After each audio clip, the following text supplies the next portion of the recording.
Hello learners, और हम आ चुके हैं एक और नई वीडियो में। और पिछली वीडियो में हमने बात करी थी कि डिस्कॉर्ड पे अकाउंट कैसे बनाना है और डिस्कॉर्ड पे सर्वर कैसे बनाना है। ठीक है, ये वीडियो थोड़ी सी अलग होने वाली है क्योंकि इस वीडियो में हम बात करने वाले हैं कि डिस्कॉर्ड का पूरा इंटरफेस क्या है, मतलब उसके ऑप्शंस का काम क्या है। अलग अलग जो ऑप्शन दिए गए हैं हमको इंटरफेस के अंदर, उसमें वो क्या परफॉर्म करते हैं, मतलब इनका यूज़ क्या है। ठीक है, तो ये पूरी वीडियो में हम जानेंगे। तो सबसे पहले अब इस बार मैं डिस्कॉर्ड का जो डेस्कटॉप वर्जन है मैं उसको कवर कर रहा हूँ। अगर फ़ोन के वर्जन की वीडियो चाहिए होगी तो उसके लिए कमेंट कर देना। अभी के लिए सिर्फ डेस्कटॉप वर्जन जो है उसके बारे में हम बात करने वाले हैं। ठीक है, तो जैसा कि तुम देख सकते हो ये मेरा डिस्कॉर्ड है। अभी जो हमने पुराना अकाउंट बनाया था वो ये रहा। ठीक है, तो वो कुछ इस तरह का दिखेगा, सिंपल सा इंटरफेस है। और जो मेरा ओरिजिनल अकाउंट है डिस्कॉर्ड का वो कुछ इस तरह का दिख रहा है। ठीक है, सेम इंटरफेस है, ज़्यादा कुछ फर्क नहीं है। अगर इस तरह का इंटरफेस दिख रहा है तो ये कोने पे ये आइकन दिख रहा होगा, ये डायरेक्ट मैसेज का एक आइकन होगा। यहाँ देख सकते हो ये वाला जो आइकन है, यहाँ पे क्लिक करना है और इस तरह का एक इंटरफेस खुल जाएगा। अगर आपने फ्रेंड्स ऐड करे होंगे तो वो सारे फ्रेंड्स यहाँ दिख रहे होंगे। ठीक है, तो सबसे पहले उसी चीज़ पे आ जाता है कि इसमें फ्रेंड्स को ऐड कैसे करना है। ठीक है, तो फ्रेंड्स ऐड करने का सबसे आसान तरीका ये है कि यहाँ पे ऐड फ्रेंड करके एक ऑप्शन आ रहा होगा सबसे ऊपर, यहाँ इस आइकन पे आपको क्लिक करना है। ठीक है, और यहाँ पे अपने फ्रेंड की जो यूजर आईडी है उसको डालना है। अब मैंने जो यूजर आईडी बनाई थी वो यहाँ पे शो हो रही है मेरे नीचे। ठीक है, यहाँ पे चेक करोगे तो यहाँ पे शो हो रही हुई। ठीक है, इस तरफ लिखा हुआ है dreamer_220। ठीक है, तो अब मैं क्या करूँगा, बेसिकली डिस्कॉर्ड पे आऊँगा और यहाँ पे लिखूंगा dreamer_220। ठीक है, यहाँ पे मैंने कर दिया सेंड फ्रेंड रिक्वेस्ट। ठीक है, और यहाँ पे क्या आ गया, success your friend request to dreamer220 was send. ठीक है, अब यहाँ से मैंने सेंड कर दी। अब जो आपके फ्रेंड्स होंगे उनको कहाँ पे दिखेगा ये फ्रेंड रिक्वेस्ट, यहाँ पे ऊपर पेंडिंग का एक ऑप्शन है, यहाँ पे जैसे ही जाओगे यहाँ पे दिख जाएगा। ठीक है, यहाँ पे एक्सेप्ट कर देना। हो सकता है बहुत टाइम क्या हो कि आप फ्रेंड रिक्वेस्ट भेज रहे हो लेकिन वहाँ कोई एरर आ जाए। एरर दो रीजंस की वजह से आ सकता है। पहला रीजन ये कि आपने यूजर नेम करेक्ट नहीं डाला, या तो ये रीजन होगा। ठीक है, या दूसरा रीजन हो सकता है कि आपके फ्रेंड्स ने इनकमिंग फ्रेंड रिक्वेस्ट को बंद कर रखा है। बेसिकली डिस्कॉर्ड के अंदर एक सेटिंग होती है जो आपको अलाउ करती है कि आपको फ्रेंड रिक्वेस्ट कौन भेज पाएगा, ये चीज़ सेट करने में। जैसे आपको कोई भी फ्रेंड रिक्वेस्ट भेज दे या सर्वर में जो लोग हैं सिर्फ वही लोग फ्रेंड रिक्वेस्ट भेज पाए, इस तरह की एक सेटिंग होती है। ठीक है, वो सब मैं अभी बताऊंगा आगे। तो इस इंटरफेस के अंदर सबसे पहले तो समझो क्या क्या आइकन्स है। ठीक है, यहाँ ऊपर ये जो आइकन दिख रहे हैं ये तुम्हारे आइकन्स है। जैसे यहाँ पे online, all, pending, block, add friend और सजेशंस। ठीक है, सजेशंस के अंदर बेसिकली जो कॉमन फ्रेंड्स होंगे वो दिखाएगा यहाँ पे। अगर वो म्यूचुअल फ्रेंड्स में तुम्हारे आ रहे होंगे तो वो यहाँ सजेस्ट करेगा। बाकी ये सिंपल आइकन है। ऑनलाइन में जो लोग ऑनलाइन बैठे हैं वो दिखाएंगे, ऑल पे जो लोग तुम्हारे फ्रेंड लिस्ट में हैं वो दिखाएंगे। अगर यहाँ से किसी को रिमूव करना है तो सिंपली ये वाला जो आइकन है ये मोर करके आ रहा है, यहाँ पे क्लिक करना है और रिमूव फ्रेंड पे क्लिक कर देना है। ठीक है, इसके अलावा अगर डायरेक्ट मैसेज किसी को भेजना है, ठीक है, तो यहाँ पे मैसेज का भी आइकन है। नहीं तो डायरेक्ट ये क्रिएट डीएम करके जो ऑप्शन आ रहा है यहाँ पर भी भेज सकते हो। अगर मल्टीपल फ्रेंड से एक साथ बात करनी है तो ये जो आइकन है क्रिएट डीएम वाला, यहाँ पे जाओ और जितने फ्रेंड से बात करनी है सबको ऐसे सिलेक्ट कर लो। ठीक है, जैसे 3 सिलेक्ट हो गए तो ये तीनों से अब तुम ग्रुप बनाकर बात कर सकते हो। ठीक है, बेसिकली ये चीज़ है, ये चीज़ समझ में आ गई ये इंटरफेस में। अब और क्या चीज़ है यहाँ पे, ये भी वही ग्रुप डीएम वाला सेम चीज़ है। ठीक है, यहाँ पे इनबॉक्स है। इनबॉक्स मतलब जो भी कोई नोटिफिकेशन या मैसेज आएगा वो यहाँ पे शो होगा। ठीक है, इसके अलावा जो लेफ्ट साइड है वहाँ पे पूरा सर्वर का लिस्ट है। ठीक है, यहाँ पे कोई भी सर्वर ऐड करोगे या कोई भी सर्वर में ज्वाइन करोगे वो सारा का सारा यहाँ शो होगा। अब जैसे पहला जो सर्वर है यहाँ पे अच्छा कोई भी मैसेज भी आएगा अगर डायरेक्ट तो भी शो होगा। जैसे यहाँ पे मैसेज आ रखा है तो यहाँ पे शो कर रहा है, मैं यहाँ क्लिक करूँगा तो यहाँ पे मैसेज आ जाएगा। ठीक है, इसके अलावा ग्रुप जो कोई भी मैंने सर्वर ज्वाइन करा होगा वो भी यहाँ पे शो होगा। अब जैसे मैंने ये वाला सर्वर ज्वाइन कर रखा है, ठीक है, ये तो मैंने बनाया ऐसा सर्वर। ठीक है, यहाँ पे जो भी ज्वाइन करा मैंने वो सब दिख रहा है यहाँ पे। ठीक है, जितनी भी नोटिफिकेशंस आएगी उसके नीचे नंबर भी लिखा होगा कि इस सर्वर से इतनी नोटिफिकेशन आई है, इस सर्वर से इतनी नोटिफिकेशन आई है। ठीक है, ये तो हो गया सर्वर वाला हिस्सा। अब नीचे वाले आइकन की बात कर रहे थे कि मैसेजेस में क्या क्या ऑप्शन मिल रहा है हमको। पहले हम एक नॉर्मल ये वाला मैसेज ले लेते हैं। ठीक है, यहाँ पे जैसे देख सकते हैं प्लस का आइकन है। ठीक है, यहाँ पे जैसे ही क्लिक करोगे और कुछ भी यहाँ तुम भेजना चाहोगे तो तुम भेज सकते हो इजीली। वो फोटो भी हो सकती है, वीडियो भी हो सकती है, कोई जिप फाइल भी हो सकती है, कोई पीडीएफ, कुछ भी भेज सकते हो। यहाँ बस ये प्लस का जो आइकन है क्लिक कर दो। और ना ड्रैग एंड ड्रॉप भी कर सकते हो। ड्रैग एंड ड्रॉप करना बेसिकली मतलब कोई भी फाइल को उठा के यहाँ पे जैसे ही लाओगे वो अपने आप ही सेंड हो जाएगी। उसके अलावा यहाँ पे ये जो 4 ऑप्शन दिख रहे हैं इसमें से ये पहला ऑप्शन इग्नोर करना है, गिफ्ट वाला जो है ये बेसिकली नाइट्रो का ऑप्शन होता है। सब्सक्रिप्शन अगर तुम्हें किसी को देनी है तो उसके लिए होता है। यहाँ क्लिक करोगे तो ये अपने आप ही आ जाएगा कि आपको आपके फ्रेंड को नाइट्रो देना है कि नहीं, ये सब चीज़, ठीक है। तो उसके अलावा यहाँ पे स्टिकर का ऑप्शन है, इमोजी का ऑप्शन है, तो ये सब तो इग्नोर करो। बाकी यहाँ ब्लॉक का भी ऑप्शन आता है, ठीक है। अगर किसी को ब्लॉक करना चाहो तो उसको यहाँ पे ब्लॉक कर सकते हो, ठीक है। ये हो गया ये ऑप्शन। इसके अलावा ये जो सर्वर्स दिए हुए हैं इन सबको एक फोल्डर में भी डाल सकते हो। सपोज बहुत सारे सर्वर हैं तो उन सबको एक फोल्डर में डाल सकते हो। जैसे मैंने ये 4 सर्वर को एक फोल्डर में करा हुआ है, सिमिलरली मैंने इन 3 सर्वर को एक फोल्डर में करा हुआ है और इनको भी एक फोल्डर में करना है, ये जो सर्वर है, ठीक है। अब इसको करना कैसे है वो भी समझा देता हूँ। सपोज ये 3 सर्वर है, ठीक है। मैं क्या करूँगा, पहले वाले सर्वर को उठाऊंगा और इसमें ऐसे फिट कर दूंगा, ठीक है। जैसे ही मैं ड्रैग एंड ड्रॉप करूंगा दूसरे सर्वर पे एक फोल्डर बन जाएगा ये। और मुझे यहाँ से बाहर निकालना हो तो सिंपली जस्ट बाहर ले आके यहाँ रख दूंगा, ठीक है। ये लाया मैं बाहर और ये आ गया, ठीक है। इस तरह से कर सकता हूँ। नहीं तो राइट क्लिक करके क्या नाम है, फोल्डर सेटिंग पे जाऊंगा तो यहाँ पे मैं इसका नाम भी रख सकता हूँ, मतलब फोल्डर किस चीज़ के लिए वो सब भी मैं सेट कर सकता हूँ। तो बेसिकली ये चीज़ है, ठीक है। देखो ये फोल्डर के बाहर आ गया और इसको सिंपली ये चीज़ को भी मैं बाहर ले आता हूँ, ओके आ गया, ठीक है। ये देखो सारे फोल्डर से बाहर आ गया। तो इस तरह से हम सेट कर सकते हैं और बाकी ऊपर नीचे भी कर सकते हो कि तुम्हें कौन सा सर्वर ऊपर रखना है कौन सा सर्वर नीचे, वो सब तुम सेट कर सकते हो। अच्छा, ये तो हो गया ये इंटरफेस, मेन इंटरफेस ये था। अब बात करते हैं कि माइक और स्पीकर का जो ये आइकन दिया हुआ है ये किस लिए दिया है। ये सिर्फ म्यूट अनम्यूट करने के लिए नहीं है, जैसे यहाँ म्यूट करा अनम्यूट करा, सिर्फ इस चीज़ के लिए नहीं है। यहाँ पे और भी ऑप्शन आते हैं। जैसे तुम अगर यहाँ पे राइट क्लिक करो तो यहाँ पे ये देखो बहुत सारे ऑप्शंस आ रहे हैं, ठीक है।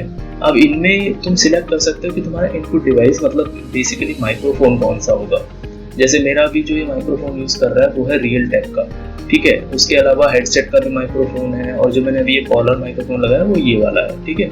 तो मैं सेट कर सकता हूँ मेरे को किससे साउंड भेजनी है। उसके अलावा यहाँ इनपुट डिवाइस में जो लिखा हुआ है एक पुश टू टॉक और वॉइस एक्टिविटी, इसका मतलब ये होता है, मैं एक बार आप सेटिंग में जाते हैं। सेटिंग में जाने के लिए ये ऑप्शन है यहाँ पे, ठीक है, ये दिख रहा हुआ है, यहाँ पे क्लिक करना है, ठीक है। ये चीज़ें इग्नोर कर दो, अभी इन सबको रहने देते हैं। ये सब बहुत सारे ऑप्शन है इसके अंदर, पर मेनली जो ऑप्शन यूजफुल है वो बता रहा हूँ। जैसे वॉइस एंड वीडियो में आओगे, ठीक है, ये रहा, यहीं से इनपुट आउटपुट डिवाइस चेंज कर सकते हो, मतलब हेडफोन या स्पीकर से साउंड चाहिए तो वो यहाँ से चेंज हो जाती है। उसके अलावा उसकी वॉल्यूम भी सेट हो सकती है, ठीक है। ये पुश टू टॉक का जो आइकन है ये बेसिकली क्या है, इसका मतलब कि नॉर्मली जब आप बात कर रहे हो, अब जैसे देख रहे हो ये मेरा इंडिकेटर ग्रीन हो रहा है, इसका मतलब मेरी साउंड जा रही है, ठीक है। जैसे मैं कुछ भी बोल रहा हूँ इंडिकेटर ग्रीन हो रहा है। अब पुश टू टॉक क्या करेगा, पुश टू टॉक तभी काम करेगा जब मैं कोई बटन प्रेस करूँगा, ठीक है। जैसे मैंने यहाँ पुश टू टॉक पे क्लिक कर दिया, अब मेरी साउंड नहीं जा रही है। अब जब तक मैं बोलूँगा नहीं तब तक मेरी साउंड जाएगी नहीं। जैसे मैंने जो आइकन लगा रखा है वो कॉर्नर में एक आइकन है, कीबोर्ड के कॉर्नर में एक आइकन होता है, ठीक है, लैम्डा आइकन कहते हैं उसको, वो आइकन मैंने यहाँ पे लगा रखा है बेसिकली। तो इसका क्या कर सकते हो, यूज़ कर सकते हो तब, जैसे मान लो माइक तो ऑन ही है हमारा, लेकिन आवाज़ तब भी नहीं जाएगी जब तक हम कोई पर्टिकुलर की प्रेस नहीं करेंगे जो हमने यहाँ सेट करी हुई है। सपोज मैं यहाँ पे के भी लगा सकता हूँ, एल भी लगा सकता हूँ, कोई भी की जो मुझे लग रहा है कि मुझे ज़रूरत नहीं है उसकी की। इसके अलावा क्या कर सकते हो, यहाँ पे पुश टू टॉक का रिलीज बटन है बेसिकली, मतलब जब मैं बटन दबाऊँ तो वो कितनी देर में माइक मेरा ऑन हो सकता है, 3 मिली सेकेंड, 32 मिली सेकेंड, ये सब मैं सेट कर सकता हूँ, ठीक है। तो इसको वॉइस एक्टिविटी पे ही रहने देते हैं। बाकी अगर फ़ोन के अंदर हो तो उसमें पुश टू टॉक कैसे काम करेगा, उसमें कोई की नहीं होगी।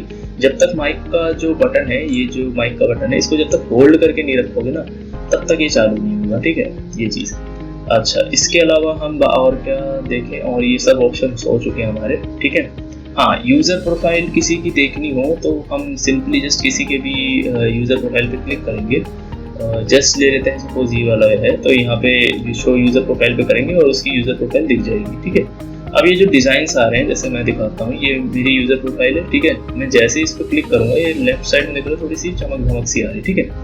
ये चमक धमक जो है ये नाइट्रो से आती है, बेसिकली डिस्कॉर्ड का एक सब्सक्रिप्शन होता है, वो लेने की ज़रूरत नहीं है, बस ये ऐसे ही होता है, फ्री फंड के लिए होता है, ठीक है। इसको लेने की जरूरत नहीं है, कोई इससे कुछ खास फर्क पड़ेगा नहीं। बाकी अगर तुम चाहते हो अपने डिस्कॉर्ड को मल्टीपल ऐप से कनेक्ट करना, जिससे तुम्हारे फ्रेंड्स देख सके कि तुम कौन सा गेम खेल रहे हो, कौन से सर्वर में हो, या बेसिकली कौन से ऐप्स पे तुम अवेलेबल हो, जिससे वो तुम्हें डायरेक्टली जाके फॉलो कर ले, तो उसके लिए क्या कर सकते हो, यहाँ सेटिंग में आना, ये वाला आइकन पे। इसके बाद यहाँ से सीधा जाना है तुमको, नीचे नीचे जाओगे हाँ ये कनेक्शंस का जो आइकन है, ये वाला जो आइकन है कनेक्शंस का, यहाँ जा सकते हो और यहाँ पे देखोगे तुम ऐड एन अकाउंट करके आ रहा होगा ऑप्शन, ठीक है। यहाँ पे मेरे बहुत सारे अकाउंट कनेक्ट है तो यहाँ तुमको नहीं दिखा रहा होगा कुछ भी, मैंने कनेक्ट किया हुआ है इनको दिखा रहा है। यहाँ पे जैसे क्लिक करोगे मल्टीपल ऑप्शंस आ जाएंगे, ठीक है। इसमें से जो अकाउंट तुम्हें कनेक्ट करना है, फेसबुक का हो गया, यूट्यूब का हो गया, एक्सबॉक्स का हो गया, स्पॉटिफाई का हो गया, कोई भी अकाउंट तुम्हें अगर कनेक्ट करना है जिससे तुम चाहो कि तुम्हारे दोस्त देख सके। बेसिकली ये सिर्फ इसलिए है कि तुम्हारी प्रोफाइल पे वो आइकन शो करेगा। जैसे मैं दिखाता हूँ, जैसे ये मेरा प्रोफाइल है, मैं यहाँ नीचे देख रहा हूँ शो फुल प्रोफाइल करके एक ऑप्शन आ रहा है। मैं जैसे ही इस पर क्लिक करूंगा, ठीक है, पहले तो चैनल जाने दो उसको, ठीक है। जैसे मैं इस पर क्लिक करूंगा, यहाँ नीचे देख सकते हो, यहाँ पे कनेक्शंस करके आ रहा है, इसके नीचे देखो बहुत सारे अकाउंट कनेक्ट है, ठीक है। अब इसमें सपोज मेरे को किसी को कोई मुझे इंस्टाग्राम पे फॉलो करना चाहता है तो वो सिंपली इस एरो बटन पे क्लिक करेगा और मेरा इंस्टाग्राम प्रोफाइल खुल जाएगा, ठीक है। ऐसे ही सिमिलरली जितने भी प्रोफाइल से, ये देखो मेरा इंस्टाग्राम प्रोफाइल खुल गया। अब यहाँ से कोई भी मुझे फॉलो कर सकता है। सिंपल सी चीज ये है बस कि कोई भी अकाउंट तुम्हें कनेक्ट करना है। जैसे ये यूट्यूब का है, ठीक है, मेरे 3 यूट्यूब चैनल है तो वो तीनों यहाँ कनेक्ट हो रखे हैं। अब मैं जैसे ही क्लिक करूँगा इन पे तो मेरा वो यूट्यूब चैनल खुल जाएगा और कोई डायरेक्टली यहाँ से जाकर वीडियो देख सकता है। सिंपल सी चीज़ है ये, इतना और इसमें ज़्यादा कुछ है, ठीक है। ये चीज़ समझ में आ गई। इसके अलावा तुम डायरेक्टली किसी को अगर कॉल लगाना चाहो तो वो भी लग जाता है, या वीडियो कॉल भी लग जाता है, ठीक है। ये सब आइकन यहाँ तुमने दे ही रखे, इतना तो पता ही है सबको। अब एक ऑप्शन और लास्ट बात कर लेते हैं, ठीक है। और उसके अलावा एक सेटिंग की और बात कर लेंगे हम, जिससे कि थोड़ा डिस्कॉर्ड में अगर कोई भी दिक्कत आती है तो वो तुम खुद ही रिजॉल्व कर पाओ, ठीक है। जैसे यूज़र सेटिंग में पहले हम जाएंगे। यहाँ पे यूज़र सेटिंग में सबसे नीचे जाओगे एडवांस में, ठीक है। यहाँ पे एक दिखेगा ये डेवलपर मोड, ठीक है। ये डेवलपर मोड तब ऑन करना है जब तुम्हारे एप्लीकेशंस थोड़े से अच्छे नहीं चल रहे या तुम्हारे को कोई इंटीग्रेशन लगाना है। इंटीग्रेशन मतलब डिस्कॉर्ड को किसी और ऐप के साथ कनेक्ट करना है तो ये डेवलपर ऑप्शन ऑन कर लेना, ठीक है। बाकी इसके अलावा एक और सेटिंग होती है सेम चीज, जो तुम्हारे को ब्राउजर में नहीं दिखेगी, जो डेस्कटॉप का तुमने ऐप जो इंस्टॉल करी है उसके अंदर पर्टिकुलरली दिखती है। जैसे मैं यहाँ पे अगर एडवांस में जाऊँगा, ये देखो ये 2 ऑप्शन, ये जो ऑप्शन है हार्डवेयर एक्सेलरेशन वाला, ये एक्स्ट्रा आ गया, ठीक है। ये बेसिकली क्या है कि तुम्हारा जो कंप्यूटर है अगर उसमें ये लैग कर रहा है, ठीक है, तुम्हारा डिस्कॉर्ड अच्छे से नहीं चल रहा तो तुम क्या कर सकते हो, इस ऑप्शन को बंद कर सकते हो। लेकिन अगर अच्छे से चल रहा है तो यहाँ इस ऑप्शन को छेड़ने की जरूरत नहीं है, ठीक है। ये तुम ऑन ऑफ करके देख सकते हो कि तुम्हारी परफॉर्मेंस कैसी जा रही है डिस्कॉर्ड पे, वरना तो कोई दिक्कत नहीं है इसकी, ठीक है। इसके अलावा और भी ऑप्शंस हैं, वो सब तुम इग्नोर कर सकते हो। मेन जो ऑप्शन पे ध्यान देना वो एक ये भी है, जैसे माई अकाउंट वाला जो सेक्शन है सबसे टॉप पे, वो यहाँ पे आके तुम अपना ईमेल और फोन नंबर बेसिकली चेंज कर सकते हो, ठीक है। यहाँ पे जैसे डिस्प्ले नेम आते यूजर नेम आ रहा है और 2 फैक्टर ऑथेंटिकेशन भी लगाना तो वो सब यहाँ से कर सकते हो। बाकी अकाउंट को पूरी तरह डिलीट भी करना है तो उसका भी एक ऑप्शन है यहाँ पे, ठीक है। इसके अलावा एक प्रोफाइल्स का ऑप्शन है, ठीक है। ये प्रोफाइल्स बेसिकली 2 तरह की प्रोफाइल होती है डिस्कॉर्ड में, एक यूजर प्रोफाइल, एक सर्वर प्रोफाइल। यूजर प्रोफाइल जो तुम डायरेक्टली किसी को फ्रेंड रिक्वेस्ट भेज के करते हो, और सर्वर प्रोफाइल मतलब अगर कोई सर्वर ज्वाइन कर रहे हो तो उसमें तुम्हारा नाम क्या शो होना चाहिए। जैसे मैंने यूजर प्रोफाइल ये बना रखी है, ठीक है, इसमें नॉर्मल सा आइकन। सर्वर प्रोफाइल मैंने अलग तरह की बना रखी है, ठीक है, तो उसमें अलग चीज आएंगी तो वो यहाँ शो करेगा कि तुम्हें क्या रखना है सर्वर प्रोफाइल, ठीक है। तो ये प्रोफाइल का सीन हो गया, ठीक है। बस सिंपल यही है कि 2 अलग तरह की प्रोफाइल बन जाएंगी, सर्वर के लिए अलग और तुम्हारे फ्रेंड्स के लिए अलग। अगर तुम नहीं छेड़ते हो इसको, इस ऑप्शन को, तो सेम एज इट इज जैसी तुम्हारी यूजर प्रोफाइल है वैसी सर्वर प्रोफाइल रहेगी, ठीक है, उसमें कोई चेंजेस नहीं होगा। प्राइवेसी एंड सेफ्टी ये तुम खुद देख सकते हो जाके कि तुम्हारे को क्या करना है। जैसे direct messages from friends show करना है या ब्लॉक करना है, ठीक है। Direct messages from other block करना है या शो करना है, वो सब तुम सेट कर सकते हो। अच्छा, एक चीज और, जो लोग डिस्कॉर्ड में बिल्कुल नए हैं और कोई भी रैंडम सर्वर ज्वाइन करने हैं, तुम एक चीज ध्यान रखना, ये फिल्टर ऑल जो करके है ना डायरेक्ट मैसेजेस को ऑन कर देना। इससे क्या होगा कि कोई भी रैंडम तुम्हें अगर कोई लिंक भेजेगा ना, मान लो कोई नकली लिंक भेज रहा है, तो वो सब फिल्टर हो जाएगी तो तुम्हारे पास रिसीव नहीं होगी वो लिंक। तो ये ग्रीन वाला जो आइकन है इस पर क्लिक कर देना। ये प्राइवेसी एंड सेफ्टी का जो ऑप्शन है यहाँ पे मिलेगा तुमको, ठीक है, ये वाला option, filter all direct messages, ठीक है। तो ये सब थे कुछ ऑप्शंस जो ध्यान में रखने हैं, ठीक है। डिवाइसेस वगैरह से तुम, हाँ एक ऑप्शन और बात कर लेते हैं। यहाँ पे एक डिवाइसेस का ऑप्शन दिखेगा, ठीक है, ये वाला। यहाँ पे बेसिकली क्या है, ये डिवाइसेस का ऑप्शन ये बताता है कि तुम्हारा डिस्कॉर्ड कब कब और कहाँ कहाँ लॉगिन हुआ था, ठीक है, और तुम उसको लॉग आउट करना चाहो तो वो भी कर सकते हो। ये जो क्रॉस का आइकन बना है इस पर सिंपली क्लिक करोगे और अपना पासवर्ड डालोगे तो ये लॉग आउट कर देगा उस डिवाइस से, ठीक है। तो ये सारी चीज़ें थी। बाकी अगली वीडियो में हम बात करेंगे कि सर्वर को अच्छे से कैसे क्रिएट करना है, सर्वर में कैटेगरीज कैसे बनानी है, ठीक है, ये सब बातें हम करेंगे अगली वीडियो में। और बाकी और भी एक वीडियो और आने वाली है सर्वर क्रिएट करने के बाद उसमें बॉट्स कैसे लगाने, उसकी एक अलग वीडियो होगी, ठीक है। बाकी अगर वीडियो में मज़ा आया हो तो वीडियो को सब्सक्राइब कर लेना, कुछ जानने को मिला हो तो लाइक भी कर देना, और कमेंट में बता देना कि और कोई ऑप्शन मैंने अगर मिस कर दिया है तो वो कौन सा ऑप्शन था, जिससे बाकी लोगों को भी हेल्प हो जाए अगर उनको कोई दिक्कत आ रही है तो। तब तक मैं मिलता हूँ आपसे अगली वीडियो में। Good bye.